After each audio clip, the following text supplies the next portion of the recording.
రాష్ట్రంలో ఆలయాలకు సంబంధించి ఎలాంటి పనులున్నా ఒక వినతి పత్రం ఇస్తే ఆ సమస్యను పరిష్కరించే దిశగా కృషి చేస్తామని దేవాదాయ శాఖ మంత్రి కొండా సురేఖ స్పష్టం చేశారు.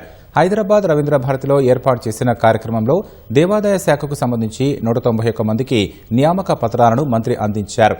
వీరు 47 ఆలయాలలో అర్చకులు, వేద పండితులు, పరిచారకులు, వాద్యకారులుగా పనిచేయనున్నారు. దేవాదాయ శాఖలో మరిన్ని ఖాళీలను భర్తీ చేస్తామని మంత్రి కొండా సురేఖ చెప్పారు. నిజంగా దేవుడికి సేవ చేసుకునే అవకాశం రావడం అదృష్టంగా భావించాలి.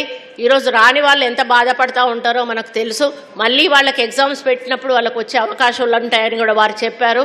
మీరు మరిది బాధ్యతగా స్వీకరించి మీ టెంపుల్స్లో మరి ఏ విధంగా ఆ పూజా విధానాలు ఉంటాయి అవన్నీ కూడా మరి గ్రహించి ప్రతిరోజు కూడా మీరు ఆ పూజా కార్యక్రమాలను చేయాల్సిన బాధ్యత మీ మీద ఉంది.